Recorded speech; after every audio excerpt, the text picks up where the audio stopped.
참 잘하고 있다. 화학이라는 것이 재미있겠다. 뭐 그런 거 공부했어. 정말 상상도 못했는데요. 또 상당히 우리가 있는 일이라고 생각을 해요. 안녕하세요. 오늘은 저희 CUT에서 화학부 53학번 대선배님이시자 미국 미네소타 대학교의 명예교수이신 송창원 교수님 인터뷰를 진행하게 되었습니다. 안녕하세요, 교수님. 네, 안녕하세요. 네. 이렇게 오늘 한국에 오시게 되셨는데 한국에 오시게 된 소감 한번 말씀해 주시죠. 보통 요새 와서 한 1년에 뭐 한 번 정도는 이제 한국을 방문하는데 올 때마다 무슨 물리적인 큰 변화는 내가 느끼지 못하지만은 올 때마다 그래도 저희 고향이니까 기쁘고 또 잘들 하시고 계시는 거에 대해서 참 아주 기쁜 마음입니다. 올 때마다 참 잘하고 있다 이런 생각이 드네요. 네.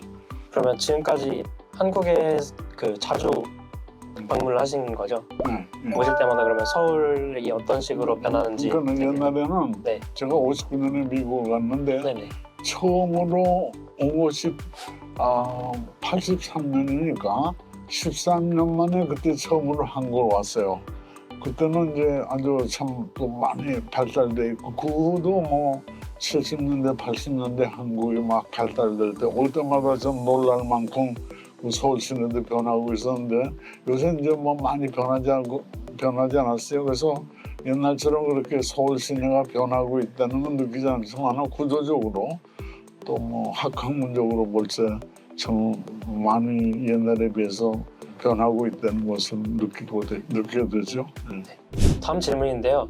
교수님께서는 이제 대학교에서 입학하실 때 서울대 화학과로 지원하시고 그다음에 졸업하시고 나서도 그다음에 고려대학교 화학 쪽에서 이제 대학원은 활동을 하시고 그다음에 뭐 2D 크로마토그래피로 대두에서의 아미노산 분리 이런 것 등등 화학 쪽에서 굉장한 여러 가지 연구를 하셨습니다. 교수님께서 이렇게 화학이라는 분야 자체에 관심을 처음으로 가지게 된 계기가 무엇이었을까요? 제가 고향이 춘천이고 춘천 중학교를 나왔어요.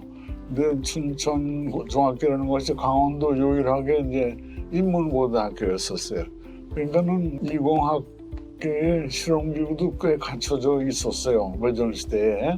그래서 그 화학 실험실을 연구실은 어떻게 우연히 들락날락하면서 화학이라는 것이 재미있겠다 그렇게 생각이 됐고 조금 좀 뭐 옛날 어릴 때 얘기지만은 그 당시에 이제 뭐 에디슨 영화라는 게 있어가지고 보고 또 뭐 큐리 부인 전 이런 것도 읽으면서 화학에 관심을 많이 갖게 됐고 그래서 혼자 화학 실험도 했어요. 이제 유치한 거지만은 장작불 타면은 이제 재가 많이 나오잖아요. 그 안에 KCl이 많다 그러니까는 KCl 분리도 제가 집에서 해봤어.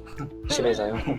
그러면서 이제 화학 실험을 또 좀 하면서 실험이 아니고 그런 장난을 하면서 또 뭐 소금물을 만들어가지고 햇빛에 두면은 크리스탈이 생기잖아요. 네. 그러면 크리스탈이 생기는 거를 이렇게 바라보기도 하고 하면서 화학에 관심이 많았고 이제 전쟁이 일어나가지고 군대 갔다 왔죠. 그리고 저는요 중학교 6학년 그때 이제 고등학교 중학교가 합해 있었어요. 그러니까 6학년 중에 첫째 해는 해방되던 해예요. 그러니까 해방의 혼란 속에서 우리 그냥 학교 놀았어요. 없었어. 그다음에 2학년 돼서 또 뭐 공부 좀 이제 그럭저럭 하다가 그때는 학기제가 그 해는 6월 달이었었어요. 이렇게 6월 달에 신학기가 됐었어. 그래서 6월 달에 6학년이 됐는데 지금 고등학교 3학년을 됐는데 25일 동안 학교 다니고 이제 6.25가 난 거예요. 그러니까는 저는 6학년 중학교 고등학교 6학년 이제 첫째 1학년하고 6학년 마지막 해는 학교를 다닌 게 아니죠. 그래서 4년으로 공부를 했는데 이제 입학 시험을 준비를 하다 보니까는 수학 물리는 힘들더라고요. 저한테 혼자 공부하기에. 근데 화학은 혼자 공부하기도 비교적 쉬웠고 또 저희들 1년 선배 공부 잘하는 선배가 제가 아주 좋아하는 선배가 있었는데 그 양반이 해방 한 6.25 되는 해에 서울대학 화학과에 들어갔어요. 그래서 서울대학에 화학과가 있구나 이제 그런 거 알고 있었어요. 그래서 서울대학을 가면서 이공계통을 가고 싶었는데 아무래도 화학이 제일 적성에 맞는 것 같아서 이제 화학과로 들어갔죠. 네. 그리고 교수님께서는 미국으로 이제 유학을 가신 다음에 그때 이제 원자력 그 국비 장학생으로 가셨죠, 일기로. 예. 그래서 미국에서 방사선학을 전공하시면서 관련해서 아주 많은 업적을 남기시고 이렇게 방사선에 거의 평생을 쏟으셨는데 네. 이 방사선학이라는 학문을 평생 이제 연구하겠다라고 마음먹은 계기가 있었을까요? 그럼 제 대학원 다닐 적에 방사선에 대해서 좀 관심이 많았고 지금 젊은 분들 기억을 뭐 기록에도 있는지도 모르겠어요. 1958년에 한국에 원자력 원이라는 게 생겼어요. 고등교육부 원자력과가 나와가지고 원자력 원이라는 게 생겨가지고 한국의 원자력 교육이 시작되면서 고등학교에 원자력 과목이 생겼어. 고등학교 3학년에 원자력을 가르쳐라. 그래서 우리 교수님하고 같이 교과서를 썼어. 고등학교 3학년 교과서로. 그것이 계기로 이제 제가 원자력을 이라는 데 대해서 이제 연결이 됐고요. 그다음에 아까 말씀하신 것처럼 원자력 장학생이라는 국비 장학생으로 뽑혀서 이제 미국으로 갈 적에 저희들한테 국가에서 준 명령이 있어. 가서 공부를 하는데 원자력과 관계되는 공부를 하고 오시오. 그래서 원자력 연구소를 만들면서 이제 연구원이 필요하니까 그래서 원자력에 관한 공부를 하고 오시오. 그런 명령을 받고 이제 장학금을 받고 유니버시티 오브 아이오와의 우가대학에 있는 생화학과에 갔어요. 그 생화학과에 갔는데 거기 뭐 원자력에 관한 뭐 그런 연구도 별로 없는데 바로 옆에 레디에이션 리서치 레버러터리라는 게 있더라고요. 그래서 방사선 연구소랄까 원자력 연구소랄까. 그래서 거기에 이제 대학원 프로그램도 있고. 그래서 제가 생화학과에 1년 있다가 국가 정책에 이제 맞는 공부를 해야겠다 생각해서 거기서 원자력에 관한 그 전문과로 옮겨서 그것이 이제 계기가 돼서 제가 일생을 원자력에 대한 연구하고 연구를 하게 된 거죠. 교수님께서는 이렇게 평생 동안 방사선을 연구하신 다음에 미네소타 대학교에서 은퇴를 하시고 지금은 이제 명예교수로 계시잖아요. 네. 명예교수로 계시면 이제 전 세계로 이제 강연을 많이 다니실 거고 그다음에 이제 강연이 없는 날짜는 아마 하루 동안에 남는 시간이 꽤 될 것 같은데 이런 남는 시간에는 주로 어떤 걸 하시나요? 은퇴 후에도 저는 은퇴 전처럼 연구 계속했어요. 학교에서 가르치기도 하고 그러면서 바쁜 생활을 보냈어요. 그러니까 은퇴 전하고 은퇴 후의 생활에 변화는 없었는데 코로나가 이제 발생하면서 학교 실험실이 셧다운되면서 학교를 못 나가게 되니까는 이제 좀 시간이 생겼고 그래서 아직도 이제 뭐 실험실은 안 나가지만 연구는 계속하고 있고요. 어떻게 하는가 하면은 이제 제 학생들 한국에 와 있는 옛날에 학생들이 있고 또 미국에 있는 제자들이 있으니까 그 사람들하고 연락을 하면서 제가 하고 싶은 거 좀 이렇게 해봐라. 그리고 그 사람들도 자기 분야니까 실험 열심히 해서 그래서 같이 논문 쓰고 있고 아마 조금 있어 논문도 3개 하나 나올 거예요. 이제 나머지는 사실은 그 옛날에는 나머지 시간이 없어서 거의 24시간 잠자는 거 외에는 근데 요새는 이제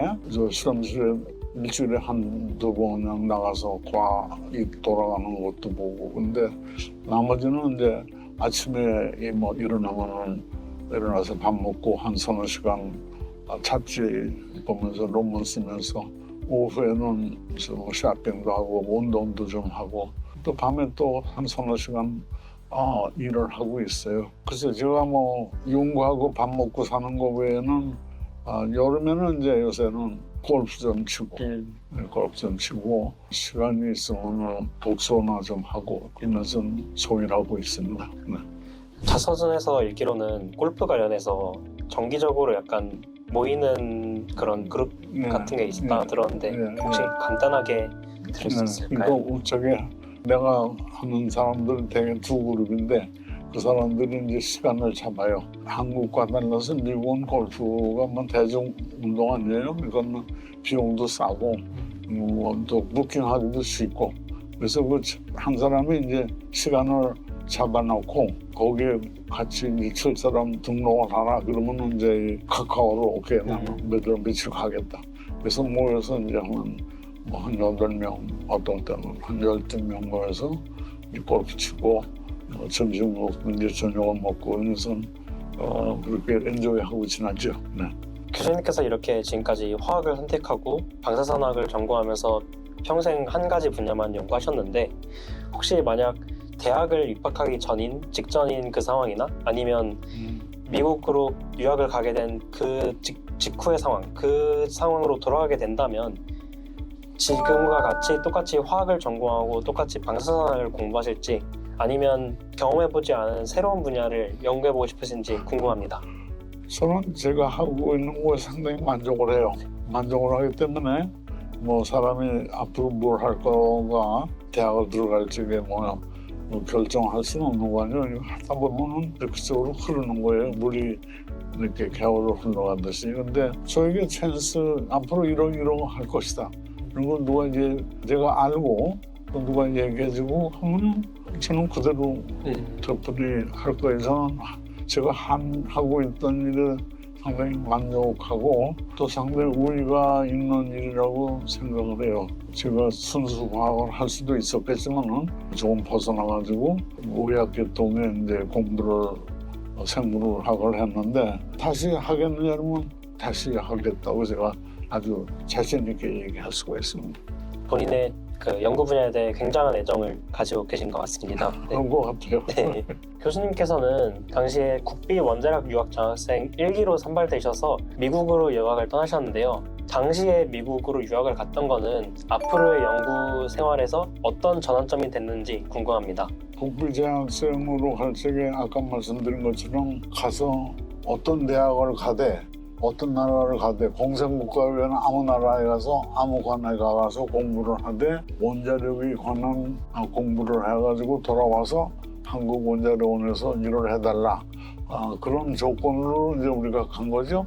그러니까는 싫든 말든 저는 원자력 공부를 미국 가서 시작을 하게 됐고 저에게는 아주 럭키한 찬스였다고 이렇게 생각이 됩니다. 요즘은 이제 해외로 유학을 가는 학생들이 굉장히 많아졌기도 했고 교환학생이라든가 이런 제도를 통해서 단기간이라도 해외를 가는 학생들이 굉장히 많아졌는데 교수님께서는 어떻게 보면 사실상 1세대 유학생이라고 볼 수 있는 거잖아요. 요즘 이제 유학이나 아니면 교환학생 같이 해외로 가는 걸 생각하고 있는 학생들에게 하고 싶은 말이 있다면 남겨줄 수 있으실까요? 미국 가서 자연스럽게 영어를 구사할 수 있는 영어 실력을 쌓아가지고 갈 것이 저는 제일 아주 중요한 일이고 둘째는 과학자가 되면은 이제 뭘 하죠? 논문을 써야 되잖아요.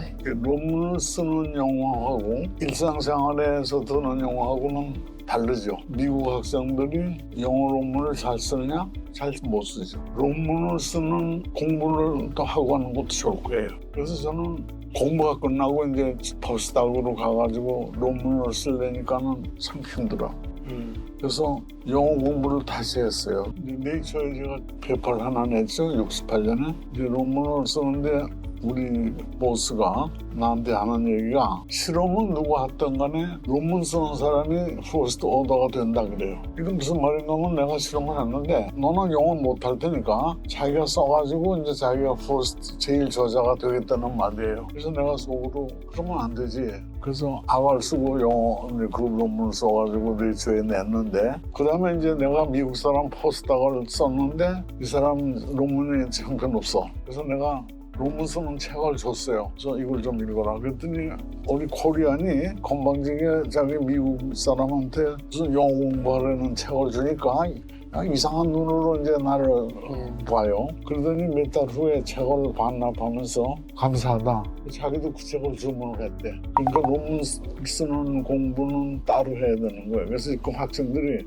외국 가서 유학을 하고 앞으로 학자가 되고 영어로 논문을 쓰려면은 논문 쓰는 그 영어로 공부를 하시려는 것을 제가 추천하고 됐습니다. 유학 가는 학생들에게는 영어 실력도 중요하지만 영어로 논문 쓰는 방법도 굉장히 중요하겠어요. 그 다음 질문으로 처음에 이제 원자력 국비 장학생으로 유학을 가실 때 원래는 1년 동안 공부를 하신 다음에 다시 한국으로 돌아와서 연구실이나 뭐 이런 데를 해야 된다라는 처음 조건이 있는데 당시에 이제 1년이 지난 상황에서 미국에서 좀 더 연구를 하겠다라는 내용의 이메일을 한국에 보냈던 걸로 그 알고 당시에 있습니다. 이메일 없었어요. 이메일 없어요?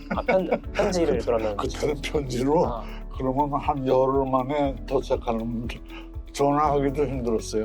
전화도 안 됐어요. 그 당시. 그래서 당시에 좀 더 공부하고 오겠다라는 내용의 편지를 보냈던 걸 알고 있는데 네. 왜 이렇게 미국에 남으시겠다는 네. 생각을 하셨나요?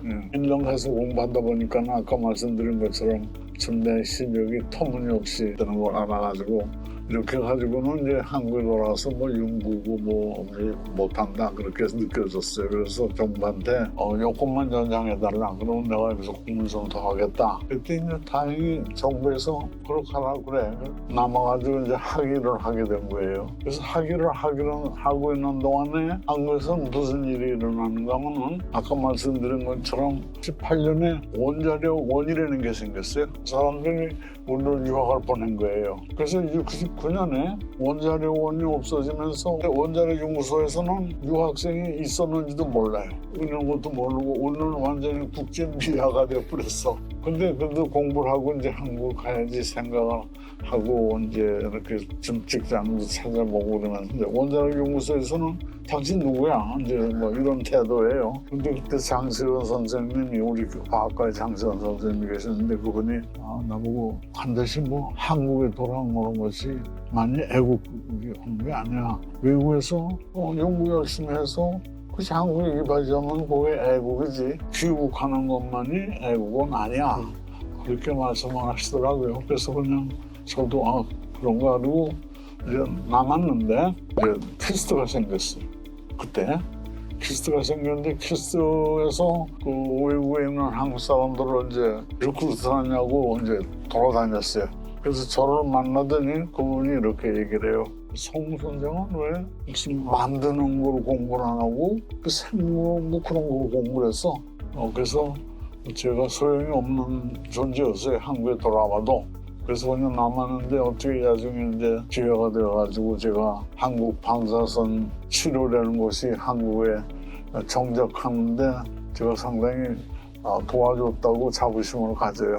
이렇게 방사선학을 오랫동안 연구해 보시면서 이 분야에서 굉장히 많은 논문을 제출하셨는데 이렇게 많은 논문들 중에서 가장 기억에 남는 논문이 있다면 소개해 줄 수 있으실까요? 그 논문은 지금은 600몇 배 인용이 됐는데 그 타이틀이 이마 이랬을 거예요. Radiation Induced Vascular Damage, Implication on Hypofractionated Radiotherapy 이런 이제 논문이 있는데 옛날에 종전에 몇십 년 동안은 방사선 치료라는 것이 하루에 조그만 양으로 계속해서 일주일에 5번 그래서 한 2달을 줬어요. 몇십 번은. 근데 이제 새로운 방법이 생겨가지고 한 번에 많아야 3번이나 5번에 아주 고성량의 방사선으로 암을 치료하는 새로운 기술이 한 10여 년 전에 이제 개발이 돼가지고 그러니까는 방사선 치료의 혁명적인 이제 발달인데 그거에 대한 그 생물학적 규정이 연구되어 있지 않았는데 제가 그 논문에서 처음으로 밝혔어요. 이런 현상이 있어가지고 새로운 치료 방법이 듣는 거다. 그래서 제 논문에 대해서 뭐 반박도 많았지만은 이제는 이제 다 제 논문 거기서 처음으로 밝힌 이론이 이제 다 액셉트가 돼 있어요. 방사선 치료에서. 그래서 묵직히 말씀하신 것처럼 어떤 논문이 인상적이냐 그러면 저는 그거를 뽑고 지적하고 싶은데요. 이렇게 70년 넘게 과학자로서 살아오시면서 지금까지 이렇게 가장 중요하게 여겨온 삶의 철학이 혹시 있으실까요? 철학이라기보다는 제 삶에 여태까지 보면은 제가 저를 이렇게 돌아보면은 지금도 연구과학자가 되려면은 그거에 정말 매진하고 믿고 실패하더라도 다시 한번 시도해보고 뭐 불굴의 정신이라 할까 그 뒤에 매진을 할 각오가 돼 있는 사람만이 제가 보기에는 정말 연구과학자가 될 수 있다고 그렇게 생각을 합니다. 네. 그렇다면 마지막으로 교수님처럼 훌륭한 과학자를 꿈꾸고 있는 지금 공부 중인 학생들에게 마지막으로 남기고 싶은 말이 있다면 남겨주시죠. 한 가지 조금 무서운 얘기지만은 그런 생활을 하려면은 제 배우자가 이해를 해줘야 돼요. 밤중에 실험실에 남아 있어야 되는 경우, 주말에 실험실에 나가서 있어야 되는 경우, 뭐 이런 거 하는 분들은 뭐 책상에 앉아서 하니까 집에서도 할 수 있겠죠. 근데 실험 같은 거 하는 사람들은 특히 생물계통의 실험은 이게 시간이 문제거든요. 그럴 때 자기 배우자가 이해를 해줘야지만 가능하지 않겠어요? 그 배우자가 그런 거 싫어하고 같이 집에서 있기도 원하고 그러면은 연구할 수가 없죠. 뭐 여자나 남자나 배우자가 그거를 이해를 못하는 거는 연구자는 연구에 전념할 수가 없겠죠. 그러니까는 후배들에게 얘기하고 싶은 것은 결혼할 때 같은 분야라고 뭐 과학을 한 사람이 좋다는 것보다는 과학을 한 사람은 더 좋겠죠. 그 과학이라는 걸 이해를 해주고 자기 배우자가 무슨 일을 하는지를 이해해주고 어떤 노력이 필요하다는 걸 이해해주면 그 자기 하는 일에 상당히 도움이 되겠죠. 후배들에게 결혼할 때 배우자 선택을 잘하시라 그렇게 말씀드리고 싶습니다. 이 질문에서 배우자와 관련된 이야기가 나올 줄 정말 상상도 못했는데요. 교수님의 아내분에 대한 사랑이 아주 크게 묻어났던 답변이었던 것 같습니다. 그럼 이상으로 미네소타 대학교 명예교수이신 송창원 교수님의 인터뷰를 마치겠습니다. 네, 감사합니다.